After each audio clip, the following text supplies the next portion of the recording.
Politique, sécurisation du pays, les grandes manœuvres de Ouattara. Après 10 ans de conflits armés et une crise post-électorale qui a fait au moins 3000 morts, le problème de la sécurité s'est posé avec acuité à Alassane Ouattara et à son équipe. Les agressions à main armée de citoyens, ponctuées d'attaques des positions des FRC, étaient devenues le lot quotidien des Ivoiriens. Face à ce péril, le chef de l'État a décidé de prendre le taureau par les cornes. Comme on le dit, à ce grand mal, Alassane Ouattara a opposé un grand remède qui porte aujourd'hui ses fruits. Il s'agit de la réforme de l'armée. Ainsi est né le Conseil national de la sécurité chargé de la réforme du secteur de la sécurité RSS.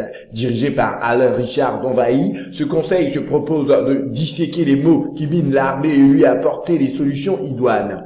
C'est ainsi qu'a été mis sur pied l'autorité pour le désarmement, la démobilisation et la réintégration des ex-combattants ADDR. Il s'agit pour cette entité de réduire la circulation des armes en permettant l'intégration de milliers de jeunes qui se sont familiarisés à leur maniement des années durant. Depuis quelques jours, Fidel Castro, son DG, est à la tâche. Déjà, ce sont 450 ex-combattants ont été intégrés comme gardes pénitentiaires. Avant la fin de l'année, leur nombre atteindra 2000 et continuera d'accroître ensuite.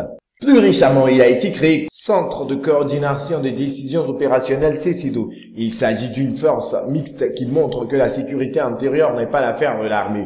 Depuis sa mise en place, les barrages ont été levés au niveau du district d'Abidjan, mais le dispositif sécuritaire a gagné en efficacité. La preuve, le nombre d'agressions des populations a diminué. En même temps, les ambassadeurs membres du point focal du groupe de consultation au sein RSS ont reconnu récemment au cours d'une rencontre que l'indice d'insécurité a baissé. Dans cette lancée, depuis quelques jours, plusieurs centaines d'éléments des forces spéciales ont été déployés à l'ouest. Sur place, leur efficacité a été démontrée lors des dernières attaques de Zilebli, Tuobli et Petit Guiglo. En effet, c'est avec promptitude qu'ils ont mis en déroute les assaillants venus de l'autre côté de la frontière. La dernière attaque a coûté la vie à un des redoutables activistes en la personne de Oulaï Tako, dit le Tarzan de l'Ouest.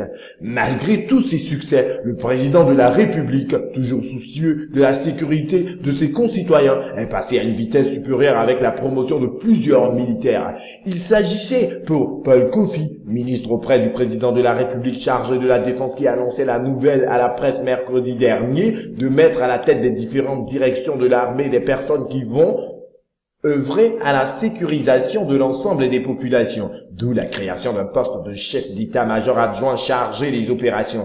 Le général de brigade Touré Sékou, promu à ce poste, aura sans nul doute pour tâche de faire revenir définitivement la sécurité sur l'ensemble du territoire national. On le voit avec toutes ces formes, on peut le dire, le chef d'État met en place les grands moyens pour assurer la sécurité de tous les Ivoiriens.